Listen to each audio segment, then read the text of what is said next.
तो हुआ यूं कि 2015 में रोमानिया में एक रिसर्च की गई 20 से 42 साल यानी 20 to 42 इयर्स की उम्र के इंसानों के एक ग्रुप पर। ये वो लोग थे जो सीवियर इंटेलेक्चुअल डिसेबिलिटीज की वजह से बहुत छोटी उम्र से ही मेंटल हॉस्पिटल्स में भर्ती थे और इतने लंबे समय से इंस्टीट्यूशनलाइज्ड रहने की वजह से इन लोगों की language development, social abilities, mental stability, इन सब पर इतना इम्पैक्ट पड़ा था कि इनकी पर्सनालिटी में प्रोग्रेसिवली बस नेगेटिव ट्रांसफॉर्मेशंस ही आते जा रहे थे, जिसे हॉस्पिटलिज्म फिनोमेनन भी कहते हैं, जिसके चलते इन लोगों में एक पैसिवनेस आ चुकी थी, एक एपैथी और लैक ऑफ इंटरेस्ट यानी दीन दुनिया के प्रति मोटिवेशन ही ना होना, ये सब घर कर चुका था। खैर, इस रिसर्च को करने वाले डॉक्टर्स की हाइपोथेसिस ये थी कि किसी इंसान की अटेंशन उसकी एक्सटर्नल रियलिटी से शिफ्ट करने और उसके अनकॉन्शियस माइंड में टैप इन करने यानी उसके अचेतन मन को एक्टिवेट करने की एक बहुत ही सुंदर तरकीब होती है स्टोरी टेलिंग। और क्योंकि इंसान का अनकॉन्शियस माइंड इनर रिसोर्सेस से भरपूर होता है, जैसे कि ड्रीम्स यानी बंद आंखों से देखे जाने वाले सपने या ऑटोमेटिक रूप से चलने वाले थॉट्स के सोर्सेस, भूली बिसरी यादों के भंडार, और तो और हमारा अनकॉन्शियस माइंड इम्प्लिसिट नॉलेज का भी केंद्र होता है, यानी वे चीजें जिन्हें हमने इतनी अच्छी तरह से सीखा हुआ है कि हम उन्हें बिना सोचे समझे करते हैं। और उस अनकॉन्शियस माइंड जो ऐसे ऐसे रिसोर्सेस से मालामाल है, उस अचेतन मन पर दस्तक देने की इस सोच के साथ उन रिसर्चर्स ने इंटेलेक्चुअली डिसेबल्ड पर्सन्स के इस ग्रुप के लिए रेगुलर स्टोरी टेलिंग सेशंस करने शुरू कर दिए। कहानी चुनी गई the monkey in a cage. ये कहानी क्लिनिकल साइकोलॉजिस्ट और ऑथर नैन्सी डेविस द्वारा लिखी हुई थेराप्यूटिक स्टोरीज के कलेक्शन में से एक है, जिसे इस पर्टिकुलर रिसर्च के लिए थोड़ा सा अडेप्ट किया गया। कहानी कुछ इस तरह है। एक जू में एक प्यारा सा मंकी था, जिसे एक छोटे से पिंजरे में रखा गया था और दिन भर इस तंग से पिंजरे में बंद रहने की वजह से हमारा ये प्यारा सा मंकी हमेशा ही एजिटेटेड सा रहता, चीखता चिल्लाता लाते मारता रहता था। यहाँ तक कि अगर कोई खाना देने भी उसके पिंजरे की तरफ आ जाता तो मंकी चीखता चिल्लाता और उस इंसान पर अटैक कर देता। इसीलिए कोई इस मंकी के पिंजरे के पास जाने की हिम्मत नहीं करता था। हर कोई उसके रिएक्शन से डरता था। पर सच तो ये था कि मंकी बाहर से जैसा बिहेव कर रहा था और अंदर से वो जैसा फील कर रहा था, उसमें जमीन आसमान का फर्क था। क्योंकि असल में मंकी बहुत बहुत अपसेट था।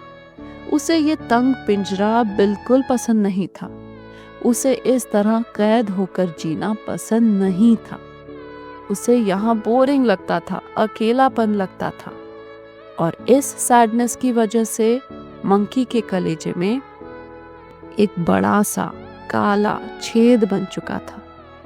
पर दुनिया को अपनी ये सैडनेस दिखाने की बजाय वो उसे दिखाता था गुस्सा।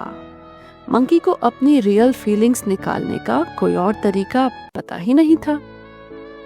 फिर एक दिन, चूंकि अब इस जू में जानवरों की संख्या बढ़ती जा रही थी, तो जू के ऑफिशियल्स ने एक नई केयर गिवर को हायर किया।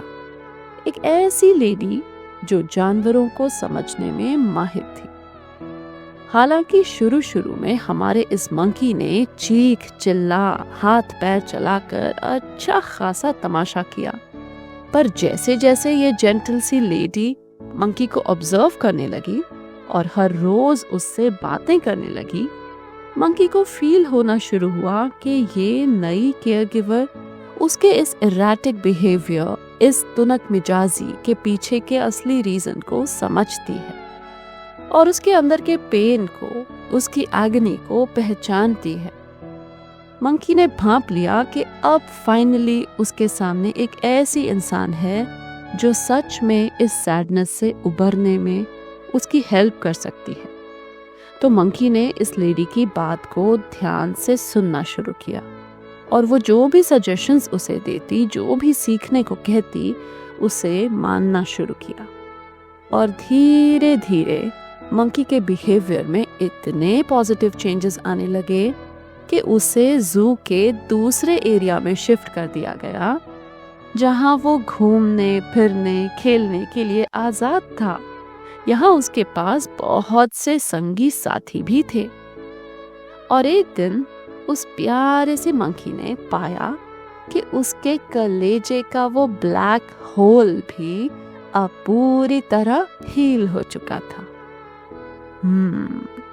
और समय के साथ पता है इस कहानी ने क्या कर दिखाया? जी हाँ, रोमानिया के वे रिसर्चर्स और उनकी वो हाइपोथेसिस कि किसी के अंतर्मन तक पहुंचने का कहानियों से बढ़कर कोई माध्यम नहीं, दोनों के दोनों सही साबित हुए। और इस एक्सपेरिमेंट का रिजल्ट ये हुआ कि इन मरीजों के सोशल स्किल्स और कम्युनिकेशन एबिलिटीज में एनहांसमेंट हुई।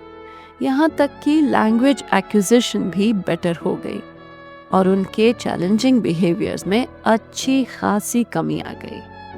तो बेसिकली हुआ यूं कि ये जो स्टोरी टेलिंग सेशंस इस दिमागी इंस्टीट्यूशन में इन रिसर्चर्स ने करवाए, इन स्टोरी टेलिंग सेशंस ने ना सिर्फ वहाँ के नॉन वर्बल मरीजों को कम्युनिकेशन के ऑल्टरनेटिव तरीके प्रदान किए, बल्कि उन्हें ग्रुप सेटिंग्स में पार्टिसिपेट करने के मौके भी दिए। और इस अमेजिंग केस स्टडी से वही कंफर्म होता है जो हम हमेशा से कहते आए हैं कि स्टोरी टेलिंग का असर होने के लिए ना एक पर्टिकुलर इंटेलेक्चुअल लेवल का होना ज़रूरी है और ना ही स्टोरी टेलिंग सिर्फ बच्चों पे काम करती है। स्टोरी टेलिंग को अपना जादू दिखाने के लिए सिर्फ और सिर्फ एक कनेक्शन फॉर्म होना ज़रूरी होता है। कनेक्शन कहानी और उसके सुनने वाले के बीच एक अवेकनिंग का होना ज़रूरी होता है। और इस केस में वही हुआ।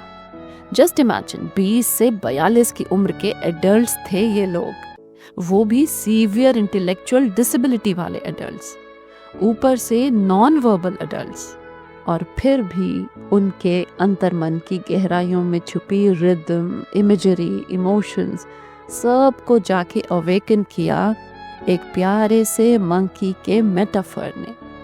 और इन लोगों के अंतर्मन में छुपे इन रिसोर्सेस तक पहुंचने के लिए ब्रिज का काम किया एक थेराप्यूटिक स्टोरी ने।